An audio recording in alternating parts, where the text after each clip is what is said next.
Welcome back to Unbiased, your favorite source of unbiased news and legal analysis. Welcome back to Unbiased. Today is Tuesday, January 21st. A lot is happening, so let's talk about some news. Between President Trump's inauguration, Biden's preemptive pardons, the TikTok ban, and everything in between, there is a lot to cover. So just so we're all on the same page, we will go in chronological order throughout this episode, and whatever we don't get to in today's episode, I will try to get to on Thursday. So let's start with the TikTok ban and the Supreme Court's Friday decision. If you were able to catch my videos on social media on Friday, both on Instagram and TikTok, you may be caught up as to what the Supreme Court ultimately decided to do with the Divest-or-Ban law. But let's talk about it here too. So the Supreme Court upheld the law, right? And I know the immediate question here is, well, then why is TikTok still up and running? And we'll get there, I promise. We just first need to address the court's decision. What the justices said, and mind you, this was a unanimous decision, and what they said is, yes, the law implicates First Amendment protections, but national security is more important in this particular case. I'm going to try to make this explanation as simple as possible because I know when I did post the explanation to social media, some people were still quite confused. But to understand the ruling, we really do kind of have to sit down in a first-year constitutional law class just for a minute. So put your thinking caps on for a second. We'll get through this together. Whenever Congress enacts a law that places restrictions on our First Amendment rights, and the court has to determine whether that law violates our First Amendment rights, the court applies a particular level of scrutiny to that law. Scrutiny being a level of examination. So scrutiny is to scrutinize, right?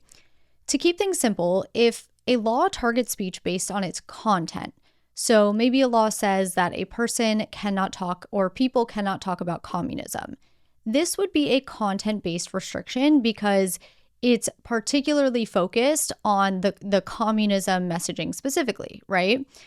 In this case, that law would be entitled to the highest level of scrutiny, meaning Congress gets the least amount of deference. It's harder for a law to be upheld at the highest level of scrutiny.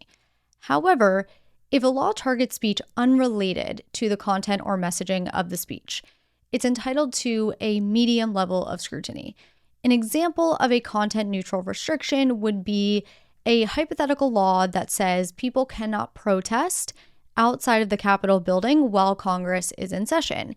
That's not restricting the content of the speech. It's just restricting the time, place, and manner of the speech. So the Supreme Court first had to determine whether this Divest-or-Ban law was a content-based restriction or a content-neutral restriction. Ultimately, it held that it was a content-neutral restriction because it doesn't restrict a certain type of speech on the app, but rather all speech on the TikTok platform. So once it made that determination, it applied intermediate scrutiny, the middle level of scrutiny, to figure out whether the law was a constitutional restriction on free speech. And when the court applies intermediate scrutiny, it asks the following questions. 1, does the government have an important government interest in enacting the law? And 2, if so, is the law more broad than necessary to further that interest? If the government has an important government interest and the law is not more broad than necessary to further that interest, the law can stand. And that's what happened here. The unanimous court found that the government has an important government interest in preventing the Chinese government from accessing the data of US users, and that the law was not more broad than necessary because it gave TikTok an opportunity to divest.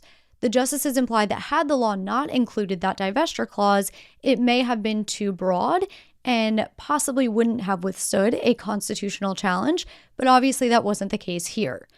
And I know a lot of people were wondering what kind of data the United States is afraid of the Chinese government having access to, because TikTok, it's mostly cooking videos, get ready with me's, dancing videos, whatever it might be. But the particular scenario the justices cited to in their opinion was the Chinese government having access to our contact lists. And if some of us have federal officials in our contact list, or if a federal employee's child is on TikTok and therefore provides their phone data to TikTok, that could potentially be a national security risk. There's also the fact, too, that when we sign up for TikTok, we allow TikTok to track our keystrokes on our phones.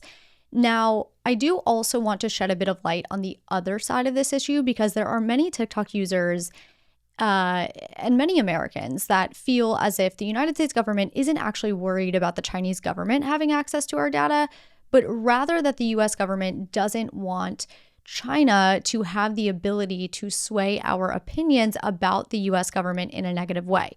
For instance, if someone makes a post about something bad in the United States that, the United States government is doing, ByteDance's proprietary algorithm can push that particular content to millions and millions of Americans. So many think that the United States government is using this excuse of a national security concern when really it just doesn't like the idea of another government being able to push propaganda and potentially turn Americans away from their own government.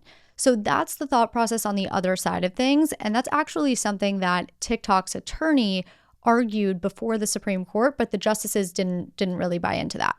Okay, so now we know that the law was upheld, but why is TikTok still available? A couple of important things to keep in mind here. Number one, the Supreme Court's role is to interpret the law, to determine whether laws can stand or cannot stand, to determine whether our constitutional rights have been infringed upon. However, the Supreme Court does not tell other branches of government that they have to enforce a law if that law is found to be constitutional. Along similar lines, Congress can repeal a law even if the Supreme Court finds it to be constitutional. A president can instruct his Department of Justice not to enforce a law even after the Supreme Court finds it to be constitutional. The second thing to keep in mind here is that this law specifically gave the Department of Justice the power to monetarily punish app stores for offering the TikTok app. The law does not punish China. It punishes app stores like Google Play and Apple's App Store. What the law says is that if an app store continues to offer a banned app, the app store will be monetarily fined for each user that has access to the app. Consequently, if the DOJ tells app stores that it won't be enforcing the law per the president's request, then app stores can still offer the app without being fined. So that's one avenue for TikTok to remain available in the United States. The president tells the DOJ not to enforce the law. The DOJ then tells app stores they're free to keep the app available without punishment.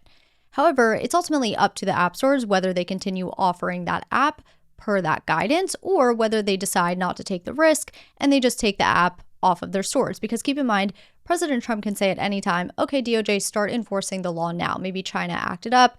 Let's start enforcing the law. And in that case, the app stores maybe don't want to be caught in a frenzy. The other thing to note, though, is that TikTok can voluntarily make the app unavailable, even if the United States government isn't going to enforce the ban. And we saw this happen for roughly 12 hours on Saturday night into Sunday morning. And then finally, the third thing I want to say here is that the law gives the president, whoever is in office, whether it was Biden on Sunday or Trump on Monday, the power to issue a 90-day extension of the ban via an executive order if ByteDance, TikTok's Chinese parent company, makes moves to divest. So with those things in mind, let's run through a quick timeline of what happened. On Friday, the Supreme Court releases that decision that we just talked about. That was 2 days before the ban was set to take effect. On Saturday, TikTok CEO asked then President Biden for assurances that he wouldn't enforce the ban. Biden wouldn't give those assurances. He instead punted the issue to Trump since Trump was set to take office in a matter of days. Because TikTok CEO didn't get those assurances from Biden, TikTok voluntarily went offline for U.S. users on Saturday night around 10:30 p.m. Eastern Time, about an hour and a half before the ban was set to take effect. By Sunday morning, though, around 11 a.m. Eastern Time, TikTok was back up. And when users opened the app, they were shown a pop-up message that read, "Thanks for your patience and support. As a result of President Trump's efforts, TikTok is back in the U.S." Now, many of you had asked me on social media how Trump was able to do this on Sunday despite having no authority as president on Sunday. And the reality is that he didn't take any presidential actions. It was merely a conversation he had with TikTok CEO Shou Chew over the weekend that ultimately made Chew decide to turn the lights back on at TikTok. Also, remember, Biden punted to Trump, which signaled that although Biden wasn't going to give Chew the reassurance that he was looking for, he also wasn't necessarily going to enforce the law. Now, we don't know what happened behind the scenes between Trump and Chu. We can imagine Trump gave Chu some sort of reassurance that the ban wouldn't be enforced, right?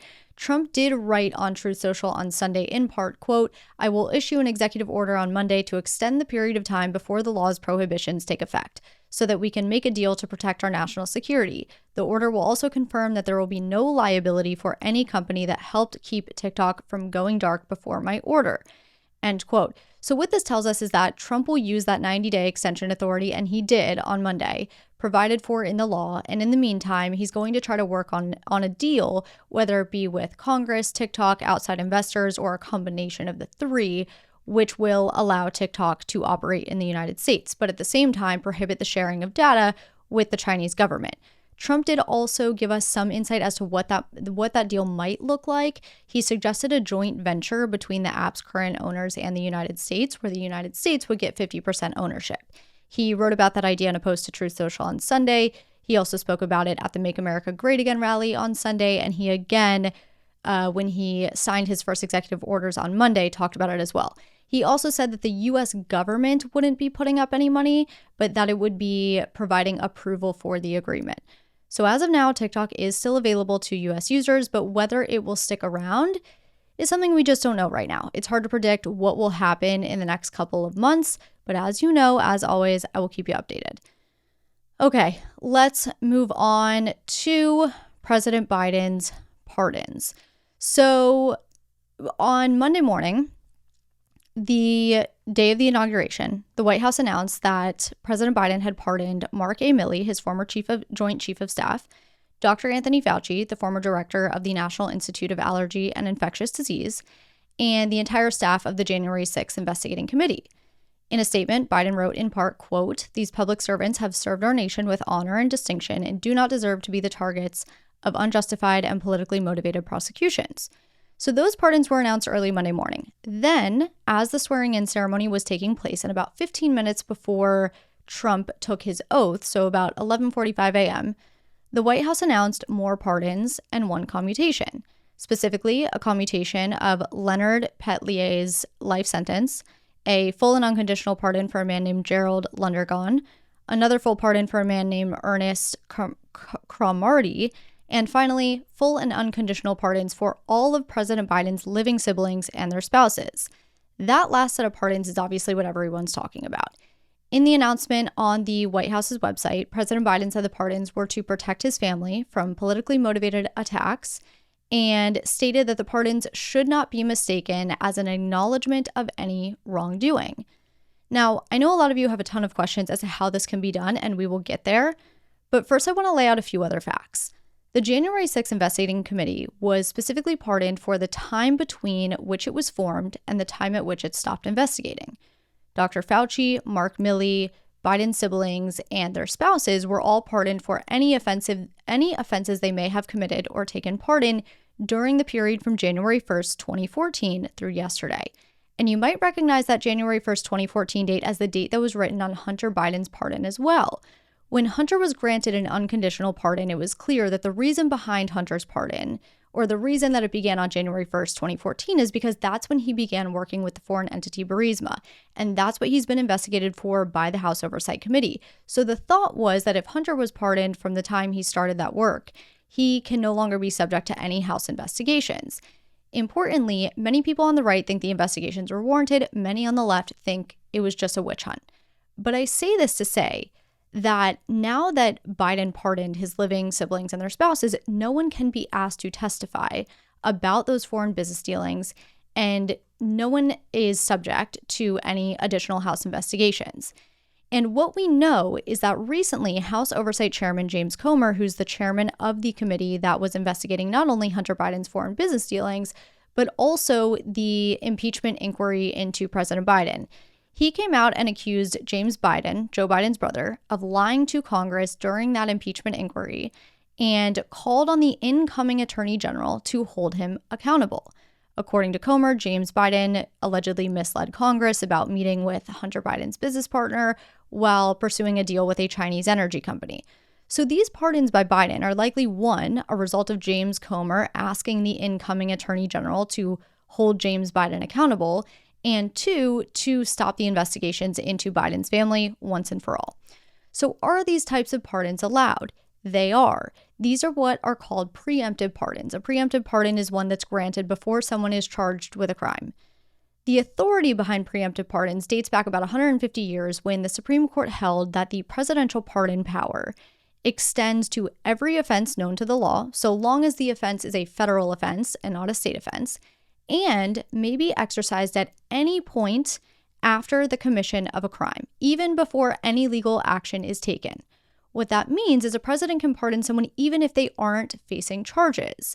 In fact, in the months before Trump left office in 2021, the media was questioning whether Trump was going to preemptively pardon some of his family members, business partners, and administration officials to protect them from the incoming Biden administration. We know he didn't end up doing that, but this is to say that it's been a topic of conversation for years. So preemptive pardons are certainly a thing. However, because President Biden set a new precedent by issuing these preemptive pardons, blanket preemptive pardons, for people that weren't even subject, to any investigations, as someone like Hunter Biden was, there is a good chance that the Supreme Court takes a new look at the presidential pardoning power and determines whether this type of pardon is constitutional. And if they do, there's a chance they say that these kinds of pardons aren't allowed. And we'll touch on this more in the critical thinking segment, but one last question I wanted to answer was whether pardons can be overturned. The answer is no. So yes, preemptive pardons are a thing. Yes, they are allowed. However, this is the first time in history that we've seen these blanket preemptive pardons used in the way that they were used yesterday. That being for individuals who, according to the president, have not committed any crimes. It was not an acknowledgement of any wrongdoing, and for individuals that were not subject to any sort of investigations. All right, let's take our first break here. We still have a lot more to get to, so we'll take a quick break and we'll be right back.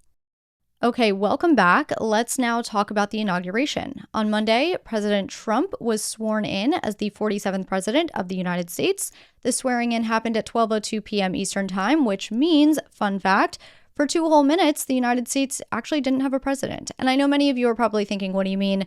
President Biden was obviously still president until Trump took the oath, but that's actually not true. Per the Constitution, specifically the 20th Amendment, the terms of the outgoing president and vice president end at noon Eastern Time on January 20th, unless Inauguration Day falls on a weekend and is therefore pushed to a weekday. But in that case, their terms would just end at noon on whatever day Inauguration Day landed on. So for 2 minutes between 12 o'clock and 12:02, we actually didn't have a president. And yes, J.D. Vance was already sworn in, so the argument could have been made that he would assume the role, but the VP technically only assumes the role of the president if the president is removed or he dies or resigns. And of course, none of those things would have applied in those 2 minutes. And then there's also the argument of whether Harris would have assumed the role, because technically, until Trump took the oath, President Biden was still president, even though he wasn't, because it was noon. It's an interesting hypothetical to think about. But anyway, let's back up to Saturday when the series of inauguration events kicked off with a cabinet dinner with incoming cabinet members, and then after that, a fireworks show. Sunday, there was a ceremony at Arlington Cemetery, a Make America Great Again rally at Capital One Arena, which included performances by Kid Rock, Billy Ray Cyrus, The Village People, and more, and then a candlelit dinner to end the night. Monday started with a church service. Then President Trump had tea with First Lady Melania, outgoing President Biden, and outgoing First Lady Jill. And then tea was followed by the actual swearing-in ceremony, which was moved indoors because of the freezing cold weather. So let's quickly talk about a couple of things which some of you wrote into me and wanted some clarification on. First, the American flags being flown at full staff despite President Carter passing away less than a month ago. According to the U.S. Flag Code, which is not binding law, by the way, when a president dies, the flag is flown at half staff for 30 days thereafter. Obviously, it has not yet been 30 days since Carter's passing, so technically, flags were supposed to fly at half staff. But leading up to the inauguration, governors from at least 28 states had directed flags to be flown at full staff for the inauguration, and Speaker Johnson ordered the U.S. Capitol to do the same. Once Trump was sworn in, he similarly ordered flags to be flown at full staff for Inauguration Day, but then also at the same time ordered flags returned to half staff the day after. So that's why the flags were flown at full staff despite Carter's passing less than 30 days ago. The second inaugural moment you all wanted me to address was Trump's hand not being placed on the Bible while taking the oath of office. This was despite the First Lady holding two Bibles next to him. Many of you wanted to know the rules behind this, and the simple answer is that while it's common for incoming presidents to place their hand on the Bible while taking the oath, it's not a legal requirement. The Constitution actually says that all executive and judicial officers shall be bound by oath to support the Constitution, but that no religious test shall ever be required as a qualification. And while the Bible is not, a religious test per se, the clause does signal that a religious component shall not be a requirement when taking the oath.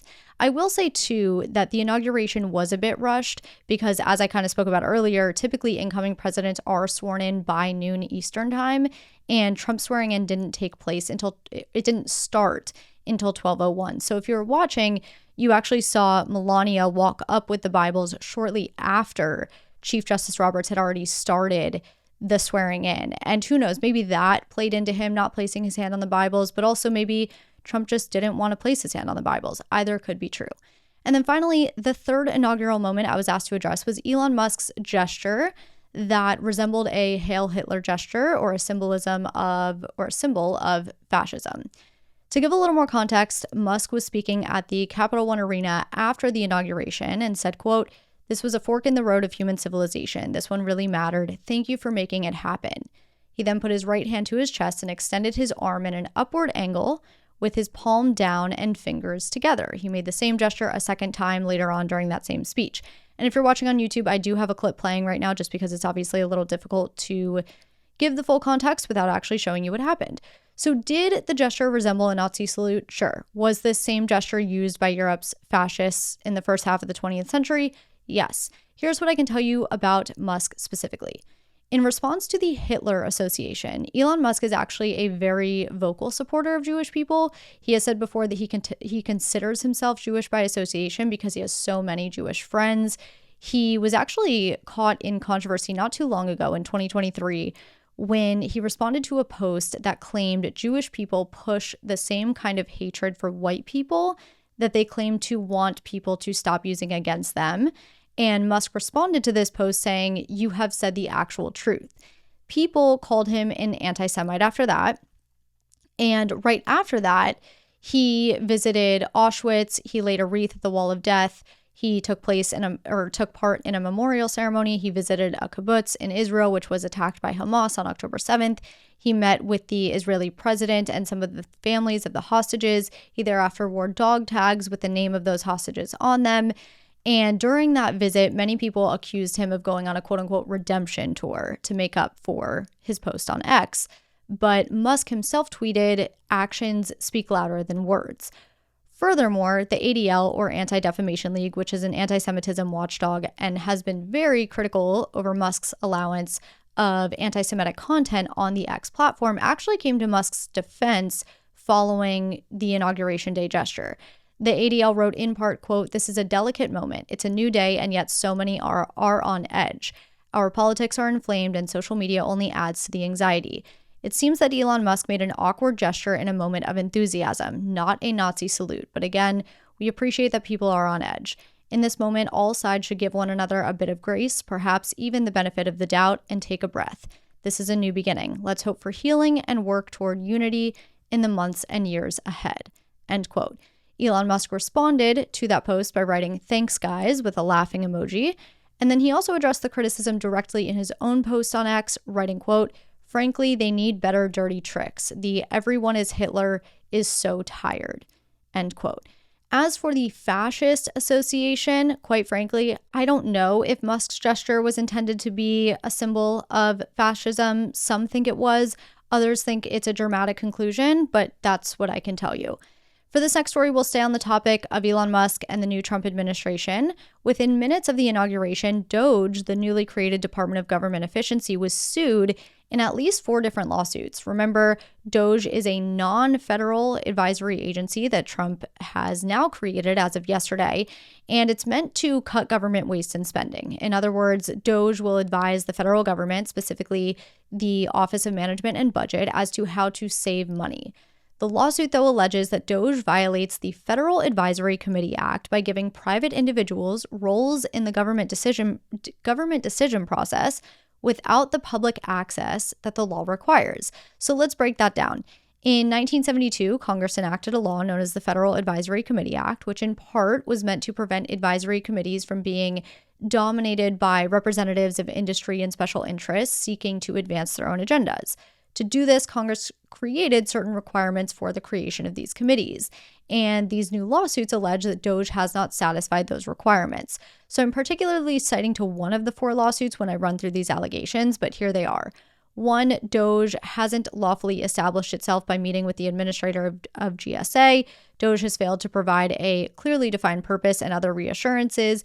It has failed to file a charter. It failed to make its records publicly available as the Federal Advisory Committee Act requires. 3, it's not fairly balanced in terms of points of view as required by the Federal Advisory Committee Act. And 4, it violated its non-discretionary duties by failing to take the aforementioned actions.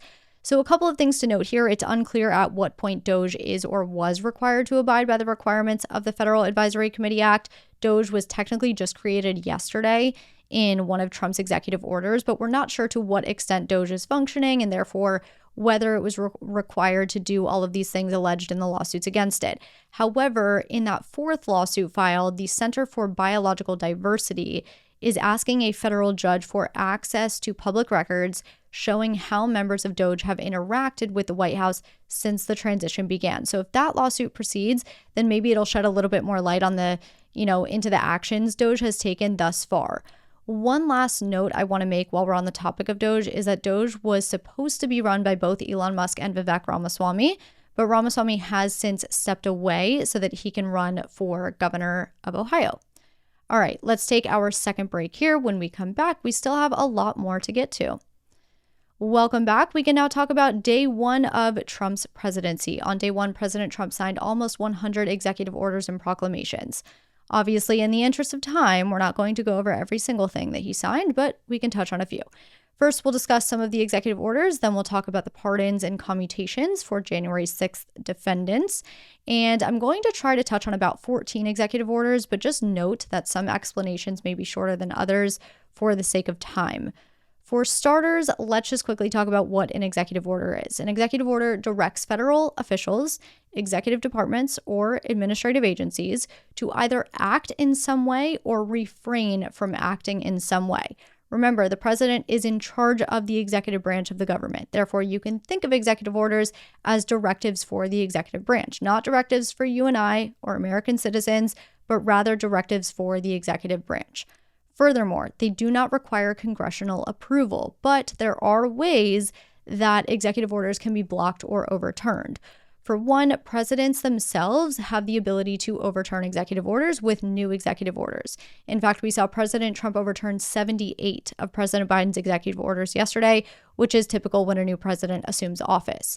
Executive orders can also be overturned by Congress. While executive orders don't require congressional approval to take effect, Congress can overturn them once they're signed. And Congress does this by enacting legislation that invalidates the order. This requires 2/3 of Congress, though, rather than just a simple majority, because the president does still have veto power. So Congress can try to invalidate an executive order with a new law, but if the president vetoes that new law, Congress needs to be able to override that veto with 2/3 of both chambers. Now, another way Congress can try to prevent an executive order's implementation is by denying the funds needed to carry out the order's actions. In other words, if an agency needs more money to carry out the president's directives, Congress can opt to not provide that money to that agency. And then the final check on executive orders is the federal courts. Federal courts, including the Supreme Court, can hear challenges to executive orders and block those orders that are found to overstep the president's authority. So yes, presidents can sign whatever executive orders they want, but they do not go unchecked. All right, so now that we have that foundation laid, let's start off with the ending of birthright citizenship. And note too that this one has already been challenged in court. The lawsuit was filed yesterday. But here's what you need to know. Currently, under birthright citizenship, if an individual is born here in the United States, they are entitled to citizenship, even if both of their parents are here unlawfully. What Trump's executive order says is that for someone to be entitled to automatic citizenship when born in the United States, at least one of their parents has to either be a United States citizen or a permanent resident. And that order would take effect 30 days from yesterday and does not apply retroactively. As I said, though, this one has already been challenged, and the basis of that challenge is the 14th Amendment, which says that all persons born or naturalized in the United States are citizens of the United States and of the state wherein they reside. Furthermore, in 1898, more than 120 years ago, the Supreme Court held that anyone born on U.S. soil is a U.S. citizen. So we'll see what happens with this order, but it's likely at the very least the order will be temporarily blocked by the courts, which means it would not take effect in 30 days and it would actually be put on hold until the challenge, plays out in court. Also, on the topic of immigration, Trump declared a national emergency at the southern border. He ordered the construction of the wall to begin again, and he shut down the CBP One app, which was an app set up by the Biden administration as a way for people to request asylum appointments instead of crossing over illegally. As of January 7th, roughly 280,000 people were logging on to the app daily to secure appointments at the border, and all of the pending appointments have been canceled. Moving on to the renaming of the Gulf of Mexico and Mount Denali in Alaska. Notably, the U.S. Board of Geographic Names typically has jurisdiction for these geographic names, but presidents have the authority to rename geographic regions and features via executive order. In fact, it was President Obama who renamed Mount McKinley, Mount Denali via executive order, and now President Trump is changing it back via executive order. Little bit of backstory there. The government named the peak, which is the highest mountain in North America, Mount McKinley, in 1917 to honor President McKinley, but Obama changed it to Mount Denali to honor Alaskan Native tribes. So that's the story with that. As for the Gulf of Mexico name change, which Trump has renamed the Gulf of America, that one's a little more complex because it's a body of water shared by us, Mexico, and Cuba, so it's not just ours. So renaming it only affects federal references here in the United States, but other countries are under no obligation to abide by that name change. And now on to the definition of sex. Trump signed an executive order that says it is the official policy of the United States government that there are only two genders, male and female. The order requires the government use the term sex instead of gender and directs the State Department and Department of Homeland Security to require that government-issued ID documents like passports, visas, and global entry cards reflect the holder's sex. This reverses a 2022 Biden administration order that allowed citizens to use X as a marker on their passports to reflect gender neutral. The order also prevents taxpayer dollars from being used for gender transition healthcare and ensures single-sex spaces in places like prisons and rape shelters are not designated by gender identity, but rather by sex. Staying on the topic of gender, Trump also signed an order dismantling DEI within the government. What this will do is remove any position or agency within the various federal departments that were created for the purpose of promoting DEI. Trump also signed an order declaring a national energy emergency, which basically gives the government the power to speed up permitting processes here in the United States and will in turn increase energy production at a quicker rate. And speaking of energy and climate, Trump withdrew from the Paris Climate Accord, something he did during his first administration as well. Notably, the Paris Agreement does not require countries to cut their emissions, but rather works through peer pressure on an international level, as well as through countries' domestic laws to encourage them to set their own emissions reduction targets. Now, Trump sees the agreement as putting too much of a burden on the United States compared to other countries. He said that the United States will not sabotage its own industries while China pollutes with impunity. He also wrote in his Monday order that the Paris Accord is among a number of international agreements that don't reflect U.S. values and steer American taxpayer dollars to countries that do not require or merit financial assistance in the interest of the American people. He said that instead of joining a global agreement, the United States' successful track record of advancing both economic and environmental objectives should be a model for other countries. Former Biden officials, on the other hand, say that by leaving the agreement, the Trump administration abdicated its responsibility to protect the American people and our national security. Notably, the withdrawal process from the Paris Accord takes 1 year, so this order would not have an immediate effect. Another organization Trump withdrew from is the World Health Organization, something he tried to do during his first administration as well. He wrote in his order, quote, "The United States noticed its withdrawal from the World Health Organization in 2020 due to the organization's mishandling of the COVID-19 pandemic that arose out of Wuhan, China, and other global health crises, its failure to adopt urgently needed reforms, and its inability to demonstrate independence from the inappropriate political influence of WHO member states.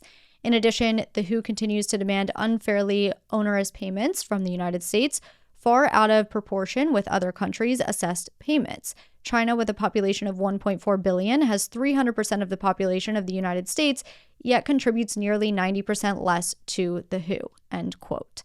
Like the Paris Accord, there is a 1-year withdrawal period, so this order will not have an immediate effect either.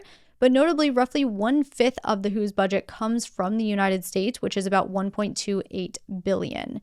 The WHO is responsible for monitoring global health threats and coordinating the response to those threats, evaluating new vaccines and medications, and providing support to various countries. So by withdrawing, the US will lose that support and lose access to the WHO's global data and other resources. Some of Trump's other orders created DOGE, extended the TikTok ban by 90 days, temporarily froze federal civilian hiring until his administration has taken full effect, required federal departments to start moving towards eliminating remote work, and ordered the Attorney General to review the work of all law enforcement agencies to determine whether any of their moves over the past 4 years constituted a weaponization of the federal government. Obviously, there were a lot more, right? So I do want to point you in the direction of a few other resources. If you want to read the orders for yourself, which I always recommend, as that's the best thing you can do, just go direct to the source. You can go to whitehouse.gov and navigate to the briefing room section. You'll find all of them there. If you want a synopsis of all the orders, check out Anna Mattson on TikTok. She's not necessarily unbiased. I mean, few people are, right? But she created a whole thread which she takes direct quotes from the orders, so it's not like there's bias thrown in there, but it's a whole thread which has now been viewed by more than 10 million people, and it briefly outlines each order that Trump signed. Again, that's Anna Mattson on X, ANNAMATSON. Okay, finally, let's talk about Trump's pardons and commutations to the 1,575 people charged or convicted in connection with January 6th. Most of those defendants had their sentences fully pardoned, but some received commutations rather than full pardons. Here's the difference. A pardon fully removes a defendant's conviction and sentence and reinstates any rights that they may have lost as a result of that conviction. A commutation, on the other hand, provides a lesser sentence. In some cases, like this one, cuts the sentence to time served, but doesn't wipe away the conviction completely and doesn't restore any rights lost. Now, at the time that the pardons were issued yesterday, there were about 700 defendants who either never received sentences or had already completed their sentences. And what that means is that the pardons really had no impact other than removing the charge or charges from their records and restoring any rights lost. So let's first talk about those that received full pardons and break down those numbers a little bit. Of the roughly 1,560 that were fully pardoned, some 400 were convicted of felonies, and this includes some that were convicted of violent offenses like assaulting a police officer. Notably, not all of the offenses were violent. Some of the felonies included obstructing an official proceeding and things of that nature. But a little more than 730 were convicted of misdemeanor offenses like trespassing and disorderly conduct, and then about 300 had not yet been convicted but merely charged. Some of those 300 had been charged with violent offenses and felony offenses, and others were charged with less serious misdemeanor crimes. Notably, most of the January 6th defendants went into the Capitol, but never attacked anyone or vandalized anything, and most of them have no criminal record. Then there are those that had their sentences commuted rather than pardoned. At the Oval Office signing ceremony, Trump said 6 people had received commutations, but Trump's actual proclamation lists 14 individuals who received commutations, so we're going to go with 14. All 14 were either part of the Proud Boys or Oath Keepers, and their charges ranged from seditious conspiracy, which is essentially conspiring to overthrow the government, to obstruction of an official proceeding, to tampering with documents. In sum, these 14 individuals were accused of traveling to D.C. as part of a group, with paramilitary gear and supplies. These supplies included firearms, tactical vests with plates, helmets, and radio equipment. 2 of the 14 actually took action outside of just entering the Capitol. One of them sprayed an officer in the face. He was serving a 15-year sentence. Another smashed a window open in the Senate wing, allowing others to enter the Capitol through that window. He was serving a 10-year sentence. The other 12 were not convicted of violent offenses. So those 14 individuals will have their sentences commuted to time served, which means they will be released from prison, but they will still have their conviction on their record, and they will still be treated as felons under the law. What's interesting is that one of the leaders of the Proud Boys received a full pardon rather than a commutation like the others, and that's because he was not present at the Capitol on January 6th. However, despite not being present, he was ultimately convicted of orchestrating the actions of the Proud Boys from afar. So that's the deal with the pardons and commutations, and that just about sums up Trump's actions on day one. One thing Trump didn't do is impose tariffs on goods from China, Mexico, and Canada, something he claims will greatly improve the economy. He was originally saying the tariffs would be imposed on day one, along with some of his other measures, but we found out yesterday he instead ordered federal reviews and investigations into trade deficits, alleged unfair trade practices, and purported currency manipulation by other countries. He signed a memo that directs specific attention to trade deals with China, Canada, and Mexico, and whether their terms are being honored. So while we may not see those tariffs imposed yet, Trump did say at his Oval Office signing ceremony that he will impose 25% tariffs on Mexico and Canada on February 1st. All right, now it's time for some quick hitters. The Senate unanimously confirmed Marco Rubio for the position of Secretary of State. This confirmation puts in place the first member of Trump's cabinet. And interestingly, because Marco Rubio is a senator himself, he was able to cast a vote for himself. In other news, Apple is disabling its AI feature that summarizes news headlines just 6 months after it launched. The announcement comes after the AI feature issued a series of inaccurate news headlines. Last month, Apple Intelligence sent out a news alert branded with BBC's logo that incorrectly claimed that Luigi Mangione had shot himself. More recently, the feature incorrectly titled a Washington Post headline, quote, Pete Hegseth fired, Trump's tariffs impact inflation, Pam Bondi and Marco Rubio confirmed. None of that was true. 2 individuals from Oregon, 1 man and 1 woman, were arrested for posing as firefighters in the Pacific Palisades area this weekend. An LAPD unit was patrolling through evacuation zones when they saw a fire truck that looked illegitimate. They approached the truck and found 2 people inside wearing fire gear with CAL FIRE shirts underneath, helmets, and radios. When asked where they were from, the 2 answered Roaring River Fire Department in Oregon. The police ultimately found out that the man had a previous criminal record of mischief and arson, and the fire truck was impounded, and the 2 were arrested for impersonating firefighters and entering an evacuation zone.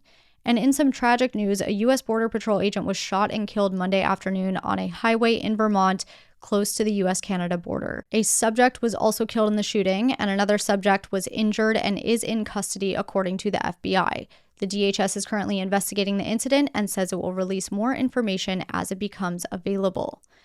Okay, let's finish with some critical thinking. We are going to revisit the pardoning of family members for this one. Actually, not even family members, pardoning of those that haven't yet been charged and are not currently the subject of an investigation. So technically, as we discussed, under Supreme Court precedent, the presidential pardoning power applies only to federal crimes and to crimes that have already been committed, right? That's what the Supreme Court said. It doesn't matter whether charges have been brought, but a pardon can only apply once a crime has been committed. And it's also worth noting that a pardon has to be accepted by the person receiving the pardon to take effect. So this raises the question of, does someone admit guilt when they accept a pardon? It's not entirely clear under the law, but it's something that we can all think about. I'll give you an example of when we've seen this come up in the recent past, actually. So a woman named Dova Winogard is one of the individuals that was facing charges after January 6th. When her case was in court in December, she brought up the fact that she might actually be pardoned by Trump if he decides to pardon the January 6th defendants once he takes office. And in response to that point, the DOJ said, quote, the defendant would first have to accept the pardon, which necessitates a confession of guilt. End quote. So Biden's own DOJ set forth that argument. Now, on the flip side, when President Biden issued the pardons on Monday, he specifically wrote the pardons should not be mistaken as an acknowledgement of any wrongdoing, and an acceptance of the pardon should not be taken as an admission of guilt. But what do you think? Is the acceptance of a pardon, when we look at the Supreme Court precedent in admission of guilt. And to add to that, let's say the Supreme Court ultimately steps in and decides to take another look at the presidential pardoning power. How do you think the Supreme Court should interpret the power? And get creative here. Maybe for a person to be pardoned, there has to at least be an investigation into that person, or maybe there has to at least be a threat of charges. Or perhaps if a person isn't the subject of an investigation, and as far as the public is concerned, has not yet committed a crime, maybe in that case, a pardon specifically has to lay out the crime that's being pardoned. So think about it a bit and see what you come up with. So again, is the acceptance of a pardon an admission of guilt? Why or why not? And should the Supreme Court eventually decide to take a look at the pardoning authority, how should they rule on that issue? That's what I have for you today. Thank you so much for being here, as always, and I will talk to you on Thursday.